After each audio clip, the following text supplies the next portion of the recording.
Welcome back to our channel, everyone. Again with you, Omar from Brownsburg Motorsports. Today we have a 2016 Acura MDX, and like the title shows you, we're gonna go ahead and remove and replace the airbag module on this. So let's go ahead and dive straight to it. All right, here we are on the front driver side. Sorry about the noise. Jeremy is working in the background, but we gotta go ahead and disconnect the battery before we do anything with the airbags, whether it's seat belts, airbag module, steering airbag, knee airbag, anything you're gonna replace with the airbag or any electronic modules, you gotta make sure you disconnect the battery. So there was an airbox on the front down to this car, but obviously the car was in an accident, and that's why we're doing all this repair. This box was missing, but usually just sits right there in this entry. It just goes around on top of the battery right here.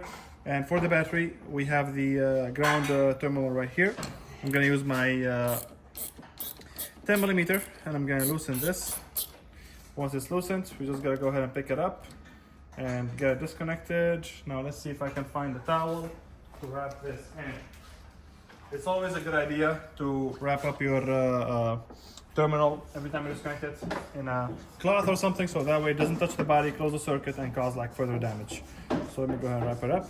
Perfect, so that's sitting right there. So let's go ahead and move on to the next step.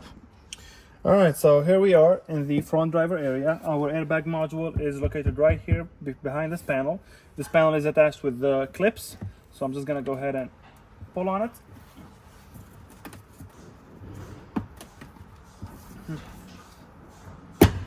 Okay, that's 1, 2. There you go, all the way to the sides. There we go, perfect. Okay, now it is attached from the front over there. It's not basically a clip, but it's more like a guide. So once you get this removed, you just gotta pull on it. There we go. This cover is now removed. So let me see if I can get it out of the way to show you guys and make sure nothing else is attached. All right, so we have a module over here. It seems like it's held on with a, let me see, 1, 2, 3 screws. Okay, instead of getting the screws, honestly, I'm just gonna go ahead and disconnect the connectors. I can't really show you how to do that, but they have tabs on them. So once I get this cover away, I will actually show you what I'm talking about. All right. Let me see if you guys can see this. But this is the module that was on the back of that of this cover. There's a connector here, a connector there. These are the connectors. Let me make sure you guys could see that. All right, these are the connectors. They have a push tab on them. You push the tab, you release, you push the tab, and you pull on both of them. And that's how they come off. Our module is sitting right there. That's our module. Let me see if I can zoom in to show you guys how we're gonna replace that. I know that might be a little bit blurry, but that's because I zoomed in almost all the way. Now, as far as the connectors, they have a push tab on them. Let me grab the right tool and I'll show you how we're gonna do that. All right, so I'm gonna see if I can show you how to do this. So first of all, we have that tab over there. I'm using my pick. We gotta push the tab, and while we push the tab, we have to pull on the lever on the side. So let's see if I can get it to lock in place a little bit. Come on now. I'm gonna need 2 picks for that. All right, so I was able to get the camera for you guys in a better angle. Now let me see if I can show you. Now the camera is right in front of me, so this will be a little bit hard, but basically to show you what I'm talking about. The connector that has that lip over there. So let's see here. I'm gonna have to push that down, and then from there, I'm gonna grab my tool, my pick, and pull. Let's see. There we go. Almost got it. Oops. There we go. Perfect. So release this lever right here. See that tab over there? You push it down, and then you pull the entire, not housing, but the entire clip right here. The clip for the connector. And now the connector should come right off. That's one. And I'm going to go ahead and do the same to the second one. I gotta get the camera from in front of me so I can actually do that, but that's the gist of it as far as the connector. So let me get the second one and then I'll show you what we're gonna do next. All right, with both connectors off, the next step would be to remove this screw over here. It's a torque bit T30, so I have my torque socket right there. And I apologize about the camera moving. I kind of have the camera right in front of me to give you guys a better view, but that's blocking me from being able to work on it or access it freely. But yeah, this is the idea. We have one screw on the side and then two screws on the other side. So let me go ahead and finish removing this and I'll show you what we're gonna do on the next side. All right, I went ahead and removed that screw. Like I said, this is what the screw looks like. It's a T30. It's a torque bit 30. Make sure it's not a T27. A lot of people mistake this for a T27. It's not. So be very careful when you get this. And then the next step now, we're gonna go ahead and do the same thing like we did on the other side, but it's gonna be on this. So I'm gonna start with the cover. Come on. Those tabs are very strong. But as you saw, all of it is out. We have 1, 2, 3, 4, 5, 6, 7 tabs total. And the idea on the side now, we need to access the screws that are in the corner right there. There is one right there, let me see, and there is one right there, and there is one right there, right on top of my finger. So let me start with the first one. I'm gonna keep you guys with me. Now my hand might be in the way, so I do apologize, but unfortunately that's the best I can do given the amount of space that I have. There we go. Be very careful and take your time with this.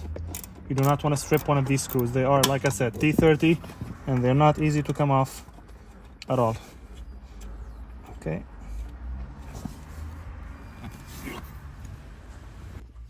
All right, I got me a different ratchet. That'll give me more play.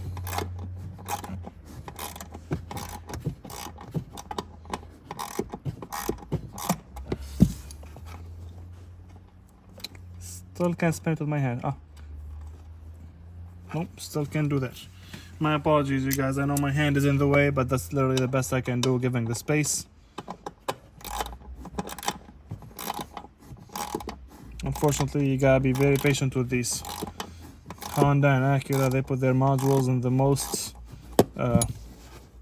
tight locations. Okay. That's the second one right there. All right, now for the last one, which is right in front of my finger. Okay, so let me see if I can get it from here. I think this is gonna fit.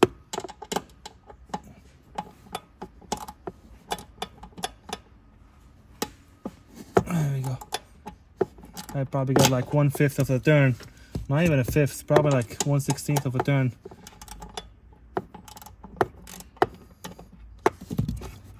Did they make this one tight as well? I know they use like thread lock sometimes on their bolts, and that honestly pisses me off. Because like, why would you do that, especially in a tight location? I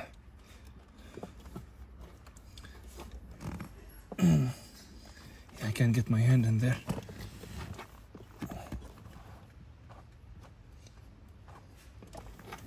No, still can't. So I'm gonna use my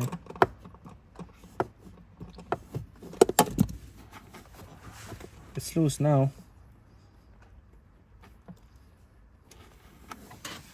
Let's see if I can get my other hand. Make sure you guys could still see it. Sorry about that. There we go. I'm hoping I can get my second hand in here. Okay, that's much better, but I still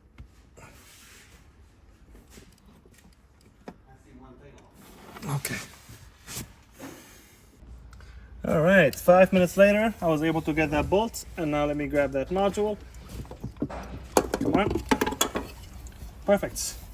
And with that, our module is out. Let me zoom out a little bit so you guys can see the module. Those are the spots for the connectors. This actually sums up the video for today. To install this, you just retrace your steps. Now if you have a deployed airbag, or like, you know, you gotta replace your SRS module because there's crash data on it, what I would recommend, you have two options. Either you send this to a company that reset them. What they do is they delete the crash data, and no, I'm not talking about the airbag DTC.